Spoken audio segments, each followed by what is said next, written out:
My name is Sarah Beatty. I am Marketing Director for Millward Brown Digital. And today on the line with me, I have Joline McGoldrick, Vice President of Research, as well as Corey Jeffrey, Vice President of Client Solutions. So today we're covering the now and the next of multi-screen marketing. Many of you may already be familiar with some of the multi-screen insights that Millward Brown Digital has released over the past couple of years. And so some of the language that we use today should sound familiar to you. This is an area that we've been following really closely, and today we're going to share some new data on trends in media consumption and explore how we, as consumers, are interacting with content and brands across all of the devices at our fingertips. So on the agenda today, we're going to give a quick overview of what we're going to be covering. In addition to the usage data, we'll also be diving a bit deeper into what's driving the trends that we're seeing, specifically generational differences and video. And then at the end, we'll wrap up with our take on what these changes mean for cross-platform measurement and specifically marketing effectiveness. We will leave time at the end for any questions, so you can use the chat box that's on the right side of your screen. And we're also going to be following up in the next couple of days to all attendees with an email with a copy of the report that we're sharing today, as well as a recording. So please do feel free to pass this along to any colleagues that may not have been able to join, or since the content's just going to be great, if you want to rewatch it again, feel free to do that. So with that, I'll pass it over to Joline McGoldrick. She's going to take us through the study and our findings. Take it away, Joline. Great. Hi, Sarah. Thanks, everyone. So today we're going to talk about multi-screen marketing. And before we want to do that, I just want to make sure we're all talking about the same term. So when we talk about multi-screening, we're really talking about audiences simultaneously using more than one screen at a time. So maybe watching TV while also using a smartphone, using a computer while using a tablet, right? It's that interaction of screens that we're really interested in that we're going to focus on today. And we're going to base what we talk about today on a study that we ran in April of this year. We surveyed 1,008 respondents between the ages of 16 and 69 in the U.S. who had access to a smartphone or a tablet, and it was a digital survey conducted on mobile devices. And what we found very quickly when we started looking at this research was that our idea that there exists some kind of audience monolithically is really just not the case anymore. The idea that we can define a group as just the audience blurs a lot of the nuances that we're seeing both in the behavior, thinking about the time spent, but also in how audiences are really consuming media and how they're relating the forms of media to one another. So we started looking a little bit deeper, and what we found is the really big driver of differences was not gender or other superficial demographics like that, but really this idea of generation. Right, that generations really matter because ultimately generations are about technology adoption and media exposure and shared life experiences. And so when you stop looking at this group as the audience and you start looking at them by your generation, you're able to see both sort of where we've been in multi-screening and device consumption, but also where we're going. So we're going to talk about everything today along the three generations. And I'll define those in a minute. What we're really talking about ultimately, what's at stake for marketers when we're talking about multi-screen marketing is really this concept of attention.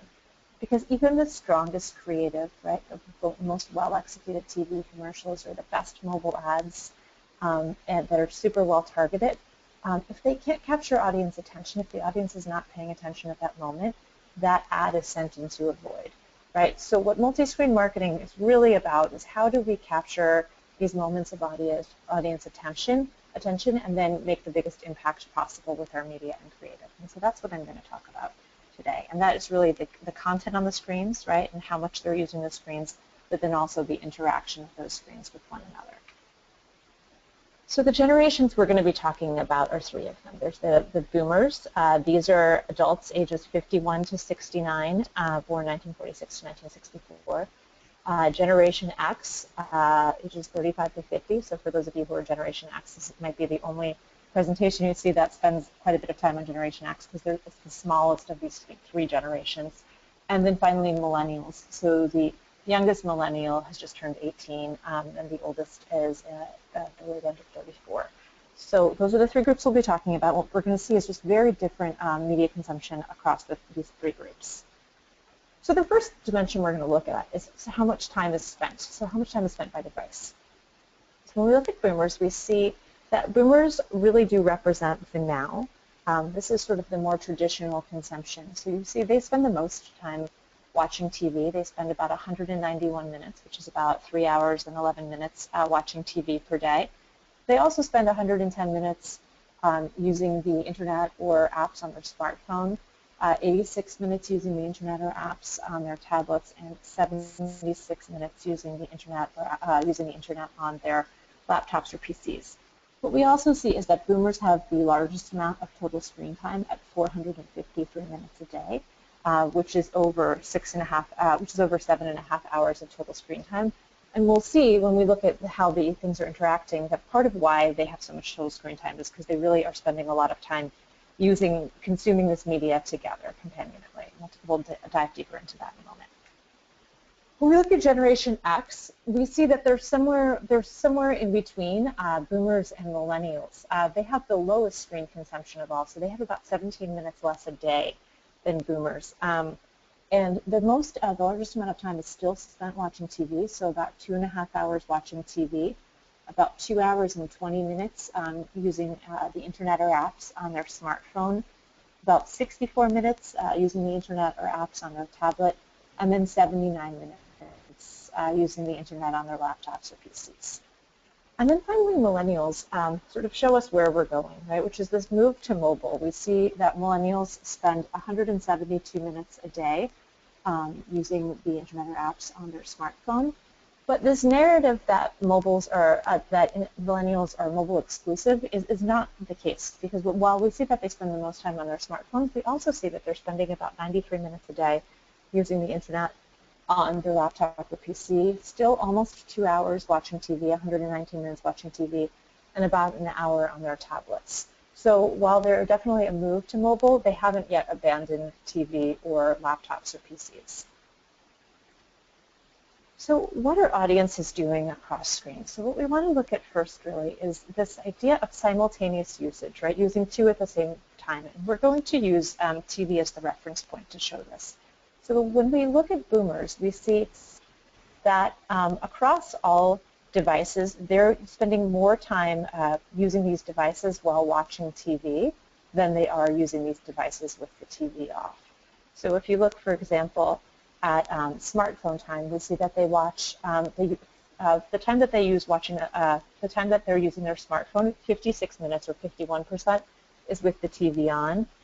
54 minutes or 49% is with the TV off. That percentage is a little bit higher for laptops and PCs. 53% of that time is with the TV on. Only 47% is with the time off. And then finally for tablets, we see that only 44% of the time is spent using tablet exclusively. So across all of these devices, their attention is really divided. So that's going to have important implications for thinking about the complexity of messages we can send to them, and also how to layer those messages across channels.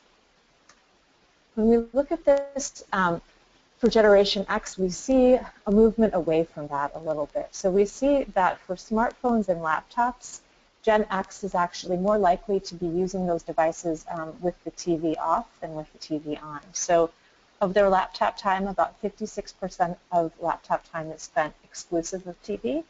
About 54% of smartphone time is spent exclusive of TV. And then we do see a marked difference with tablets, right? 61% of tablet time is spent with TV, and 39% is spent without it. And there's really two important implications that start to come through when we look at that. One of which is that this idea that we have that we can monolithically group mobile together, that we can always bundle smartphones and tablets, we see that how audiences are using them is very different, right? The tablet is, and this is more the case with each subsequent generation, tablets really are this companionate device to TV, right? Whereas smartphones are not always that case. Let's look at millennials now, and we see that this trend towards the movement away from sort of using watching TV with all devices is even stronger with millennials. So we see that millennials, for the most part, for laptops and PCs and smartphones, they spend about 70% of their laptop time exclusive of TV. Only 30% of the time that they're using their laptop or PC do they have the TV on. And about 62% of the time they spend using smartphones is with the TV off. Only 38% is with the TV on. And then again, we see that flip, that difference with tablets, where 60% of tablet time is with the TV on and 40% is with the TV off. So really just seeing that same use case coming through with millennials is important to note there in terms of how we're thinking about mobile. It's also important to think about with how we're sort of layering or sequencing messages that for millennials, we can deliver sort of somewhat more complex messaging because they're not as distracted as, say, boomers would be because of the two sources of information coming in. And we'll talk about that in a moment. So how is multiscreening changing viewing? Well, first, as we start to answer this question, it's important to look at what those motivators are that are motivating multiscreening. Right? So when we asked boomers, why were they multiscreening? We see, again, we're sort of starting with the traditional or the now, right, to get access to different media quickly. But I think perhaps most telling for boomers is this quote that they say, I've always been able to do TV and watch other things at the same time, right? So this idea that TV and another simultaneous device is just another extension of the multitasking they've already been doing in their lives, or allowing more flexibility in getting information. When we look at the same thing with GenX, we see that GenX is very much motivated by productivity. So remember, they have the smallest amount of total media consumption, and this group is really smack dab in the middle of midlife. And this comes out in some of their reasons for multi-screening. I feel like I can accomplish more things at once. I can keep up with shows and social media at the same time. But we also start to see signals of what we're going to see more in millennials, which is really this idea of using that second screen to begin to dive more deeply into content. And when we look at this among millennials, we see that this trend is really much more developed, right? That it's not just that they're using their smartphone while watching TV because TV is less interesting, but because they want to use the smartphone to maybe search for things they don't understand or figure out the characters a little bit more. So what starts with Gen X but really continues with millennials is actually this sea change away from I'm going to use a second device because I'm bored by the first to I'm going to use a second device because I want to dive more deeply into the content. And I think this has great implications for marketers. So let's go to the next slide. So we see that ultimately this is really about interaction, right? It's interaction with the content, and what's coming through for these younger audiences is this idea of immersion instead of distraction. And that immersion is what we call meshing, right? It's using your internet, your internet-enabled second screen to dive more deeply into the content in the first screen. So when someone's meshing, they're really going further into the content rather than stacking, which is using that second device to do something completely different, right? And bored with what's on the first screen, so then they find something more interesting on the second screen. And so if last year the situation was really people were feeling like they were being passively broadcast to, and the second screen was really to search for alternative content, what we're seeing this year is people are starting to make different choices in terms of the content they're consuming, and so it's now becoming a lot more about just getting a lot more depth within that content. And why is this so important? This is so important because, as I mentioned in the beginning, this is really about attention, about audience attention. And that audience attention affects the type of messages and the complexity of messages that we can send to them. So let's take a step back here, right? Because all advertising really has this huge behavioral component to it if it's done right? And in this case, attention is really about how much I can process, right? How much information my brain can process. So just to set up a benchmark on this, if you and I were having a conversation, I could process about 60 bits of information per second, right? That's just a general task. I'm just paying attention to one source of information. I could process about 60 bits. When I'm multitasking, even though I might feel like I'm so much more productive and so much more focused, the capacity that I have to process information halves, right? So I'm actually able to take in half the amount of information. So one of the things that means is for digital multitasking, those messages have to be half as complex because people are just not taking in the information at the same rate or the same capacity of information. But the flip of that is with immersion, right, those moments of flow state, which we'll talk about how that manifests in media consumption, but the moment that this is so interesting, I have to know more, or I'm really immersed or engaged in it, the capacity to take in information almost doubles. It goes from 60 bits of information per second to 110 bits of information per second. So this suggests two things. It suggests that, when we know that audiences are really distracted and multitasking, we have to super simplify the messages we're sending them because their capacity is just very diminished at this point. But it also means that if we can find them in these places that they're very immersed and very engaged, we actually have the ability to send them more complex and involved messages. So looking at that across the three groups, what we see when we look at meshing and stacking, right? Meshing, the time that they're spent doing something related, diving more deeply into the content, or stacking, doing something unrelated, right? Looking for an alternative content source.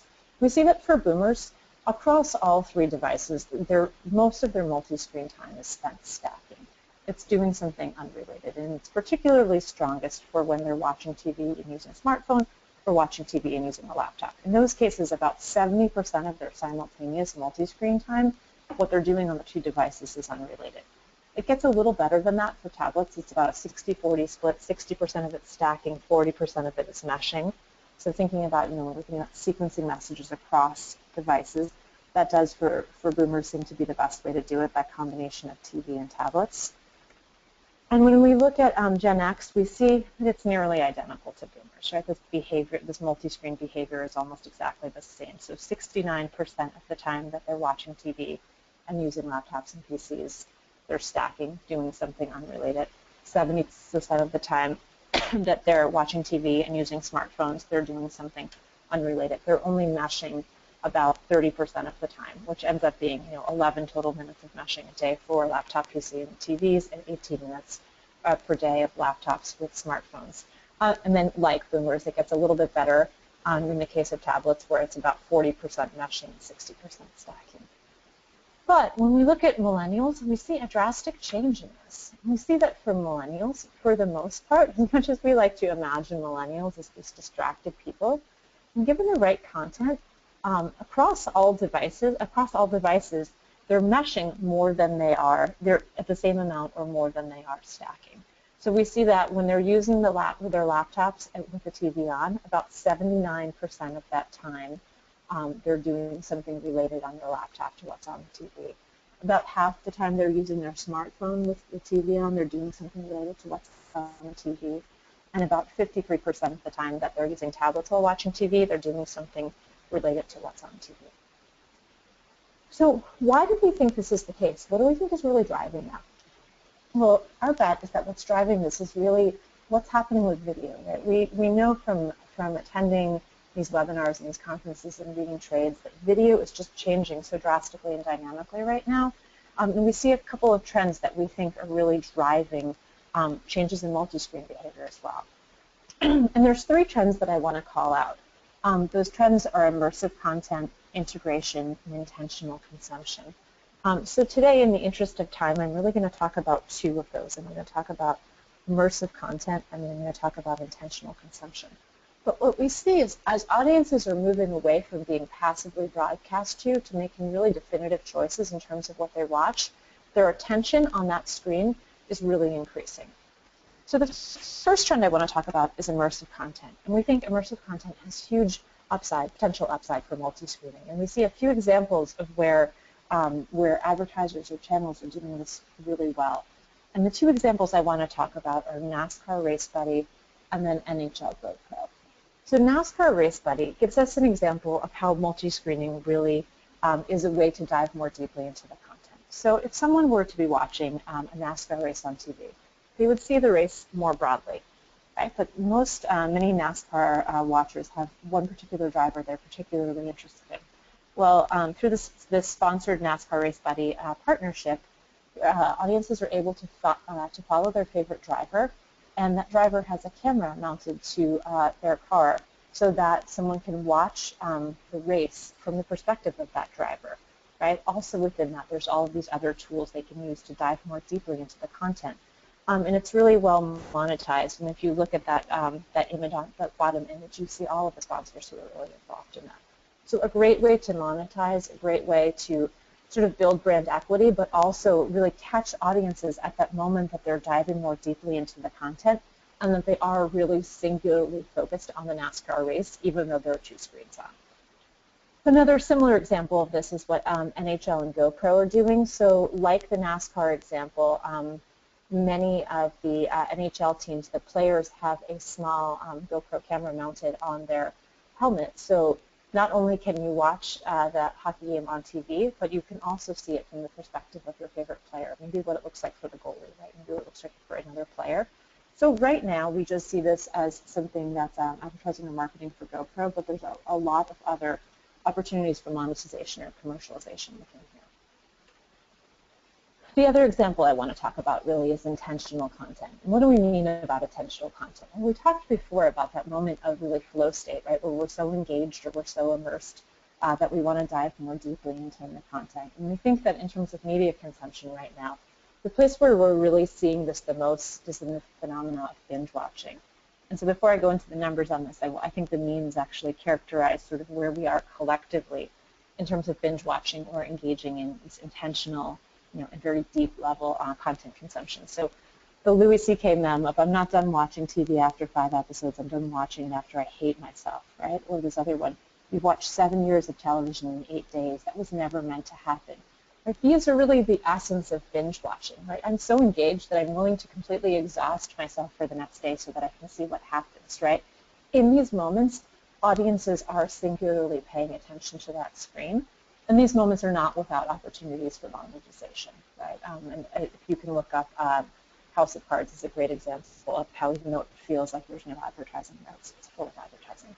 And we see that all audiences are binge watching. So 52% of millennials binge watch on a weekly basis, 45% of boomers binge watch on a weekly basis, and 44% of Gen Xers binge watch on a weekly basis.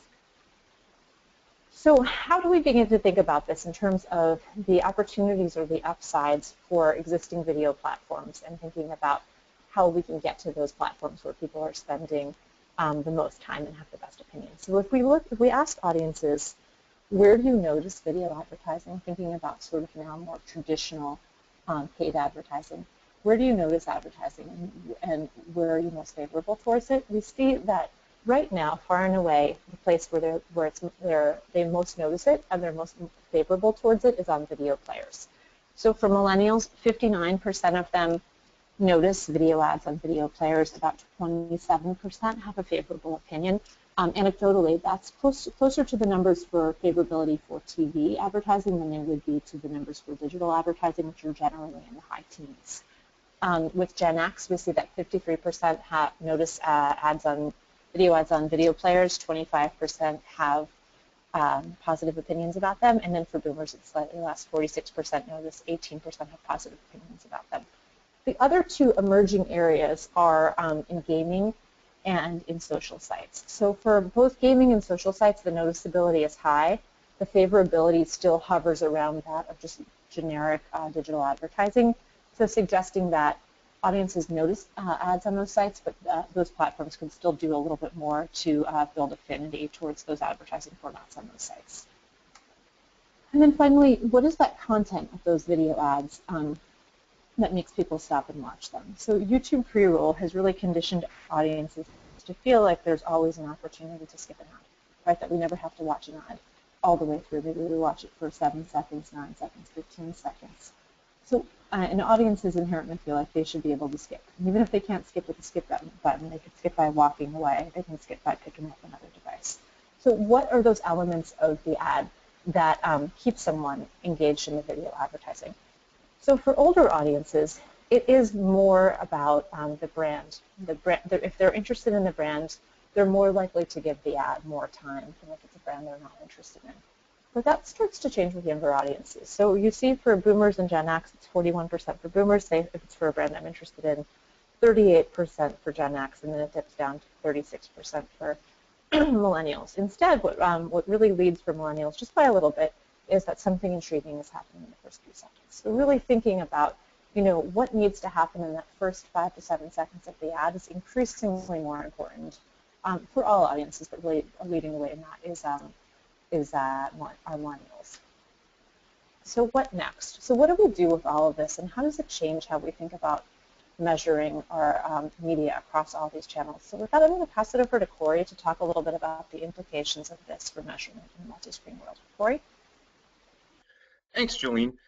So the ever-shifting sands of this evolving media consumption landscape that Joline just shared, it poses a constant challenge to us as researchers to devise new ways to measure the effect of these behaviors for brands and their media and agency partners.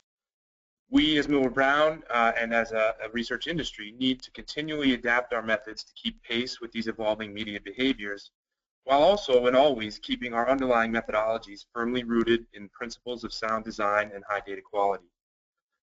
We've been up to the challenge of measuring branding effectiveness of cross-media campaigns for well over 15 years, but we're far from complacent. Earlier this year, we rolled out our cross-media modeling offer for our advertiser clients to help them better understand overall channel contributions to their brand objectives. And now we're excited to be gearing up to reintroduce our latest cross-media solution, cross-media attribution, for our media and agency clients who want and need to be able to dig even deeper into how their media is working at the audience level across all screens and channels, and not just digital. In terms of our cross-media roadmap, we're aggressively pursuing every avenue to drive continuous innovation into our data collection methods, namely a focused push towards integration of more passive ad exposure data and data sources at the respondent level, again, across both digital and traditional channels, as well as continuous improvement of our overall respondent experience, as we know that that's a key driver of data quality. So for those of you without any previous exposure to or experience with our cross-media solutions, I just wanted to take a few minutes to provide you with some additional context and also some tangible ways that you can learn more about our offer. With over 1,000 cross-media studies under our belt, we've learned a few things about what our clients' key media questions are and how those in turn define the value proposition for our campaign research solutions. Across our clients and client types, most media questions tend to revolve around two sides of the media activation coin: evaluate and optimize. In other words, measuring what happened in market to better understand it so that you can then make a data-based case to rejigger, reallocate, or otherwise refine your campaign mix. Our flexible cross-media solution design options enable a range of client types to deploy the right approach to meet your specific campaign and research objectives.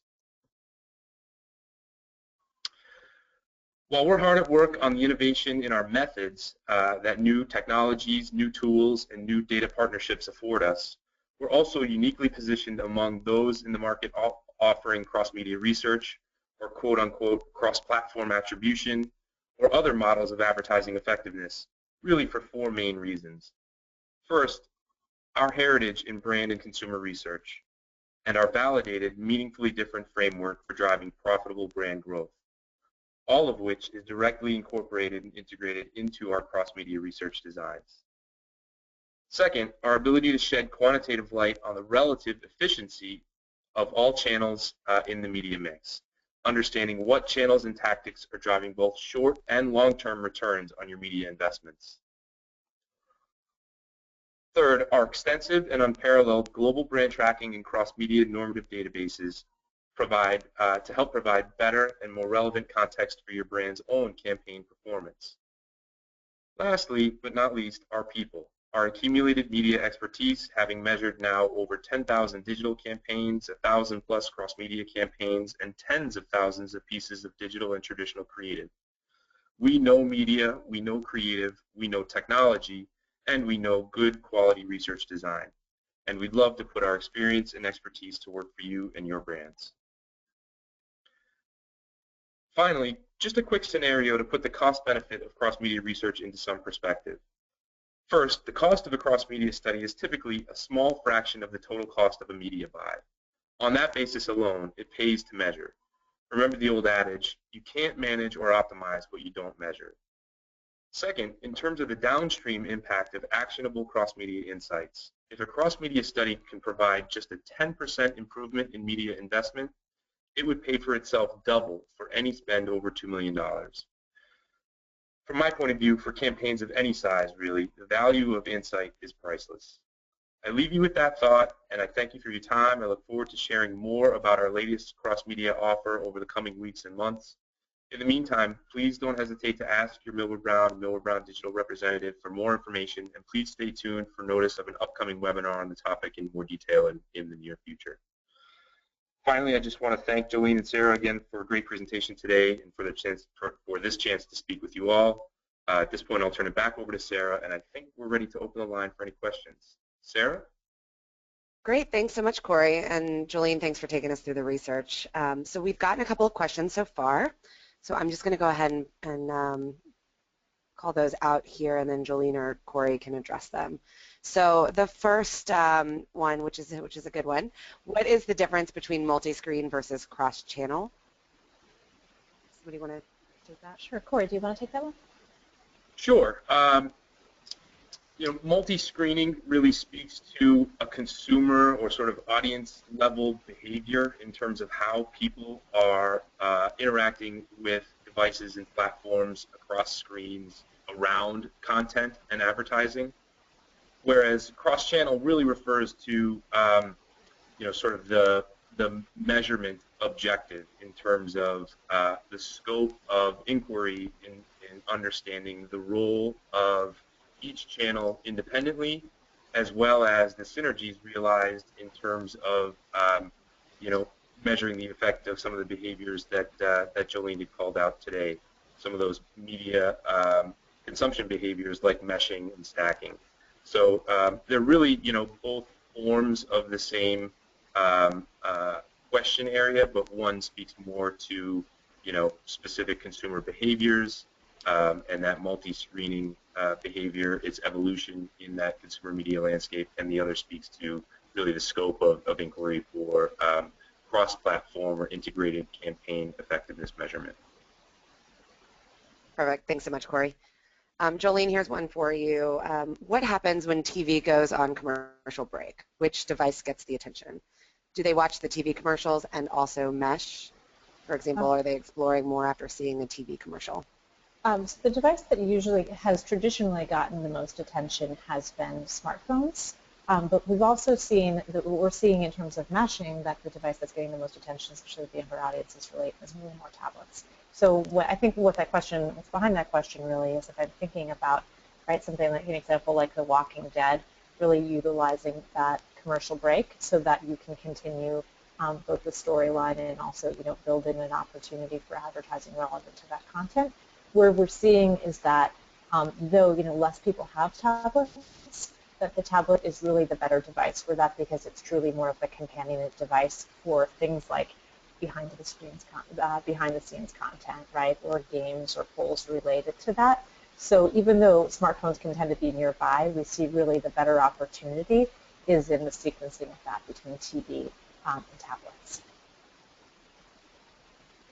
Great, thanks, Joline. Here's another one. This one's on user-generated content. So we're noticing a trend for bigger brands in inviting user-generated content. What kind of brands is this a good strategy for? And what should brands stay away from or try to control?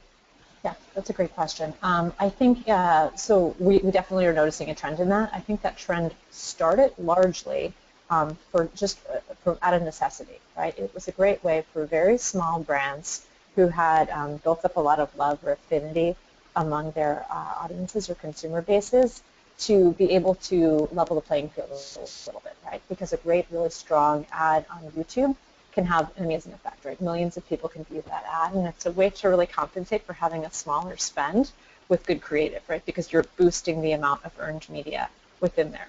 So I think it can be a strategy for all brands. I think the challenge is, there's some brands inherently, those brands that know that, just as many people hate them as love them, if they decide to go into user-generated content, right, which there may be reasons to decide to do that, they have to be aware that when you invite user-generated content, right, when you open that door, there's often good with that, right? And most of the time, the people who are going to invest time in shooting a Vine or talking about their YouTube haul or something like that, usually those are people who tend to love the brand.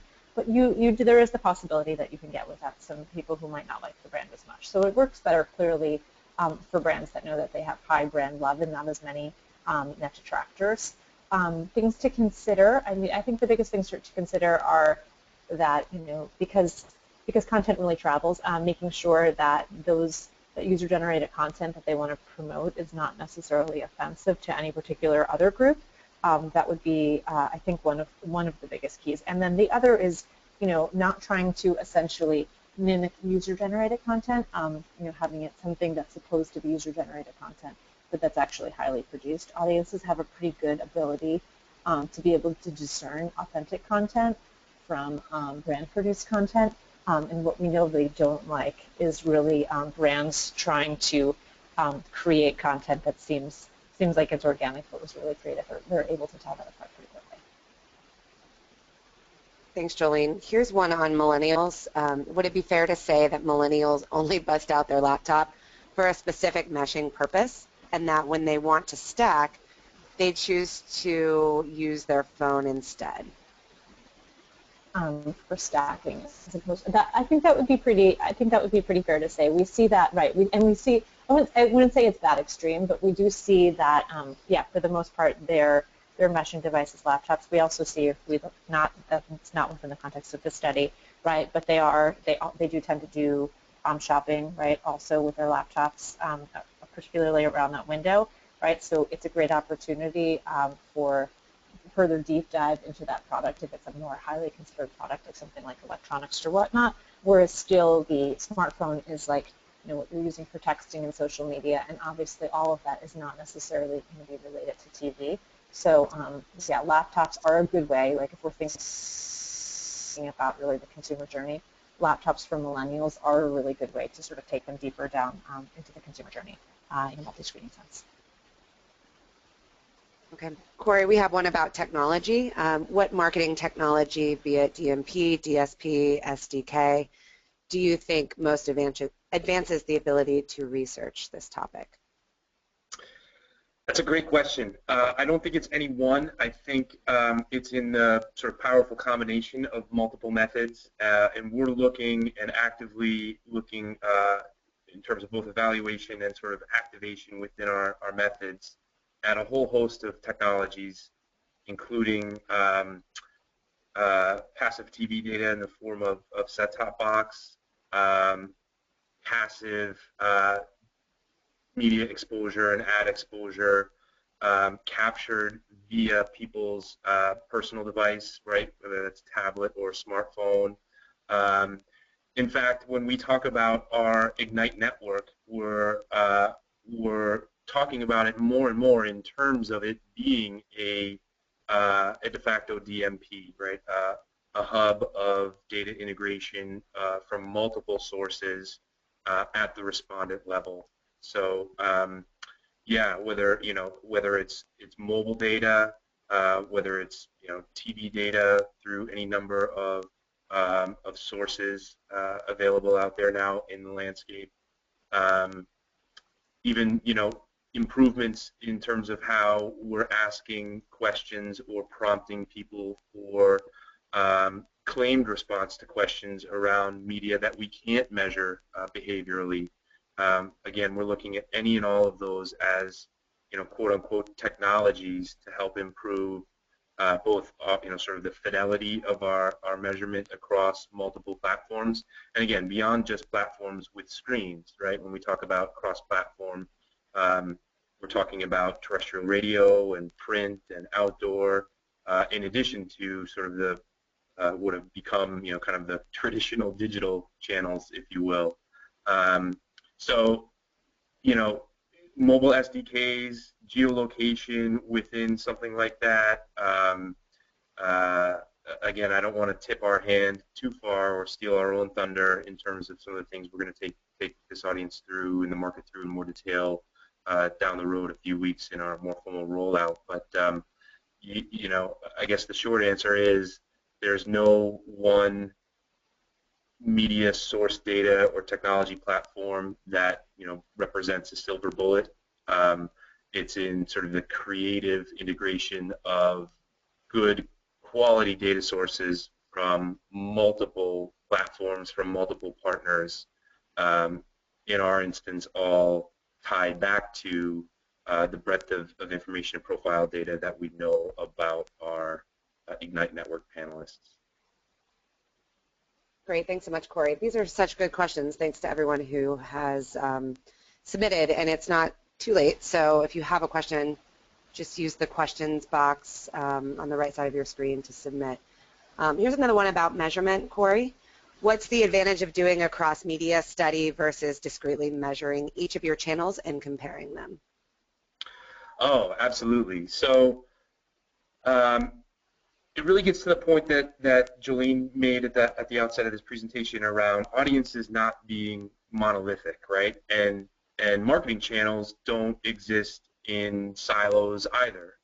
It all comes back to how consumers are experiencing brands across the paid, owned, and earned channels through which we have at our disposal to communicate with them.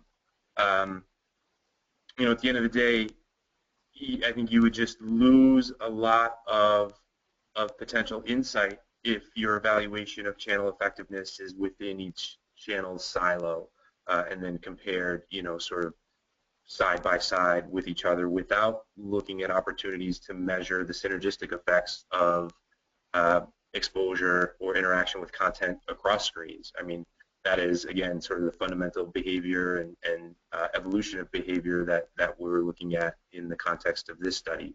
What is some of the underlying questions are what is the relative effectiveness of communicating in stacked media consumption environments versus meshed media consumption environments, and does that vary by audience segment, right? Whether that's an age cohort or a psychographic cohort. The ability to cut your view of campaign performance in such a way that you can look at, the compound effect of exposure or interaction across screens or across platforms, I think just adds tons of explanatory value and new potential insight to to sort of the research formula for evaluating cross-media campaigns. Great, thanks so much, Corey. So I think that addresses most of the questions at this time. Joline, if you'll go to the next slide. We don't want the conversation to end here, though, so please do, if you have a question after the fact, please feel free to reach out to us, whether it's about the research specifically. There's Joline's contact information right there, or if you're interested in hearing more about our solutions. As Corey mentioned, we are going to be rolling out more information about cross-media this summer, so stay tuned. We'll provide more of the enhancements that we're bringing to market. And really great timing after what we've just gone through in terms of this research. So stay tuned for us on that to hear more on that. And we will also be following up via email, as I mentioned, with a copy of this report and a recording. So if you're interested in hearing more, or you and your teams would like to continue the multi-screening conversation with us, please either contact your Millward Brown digital representative or us here at digitalsolutions@millwardbrown.com. With that, thanks again for your time. Thanks to Joline and Corey, and hope everybody has a great rest of the day.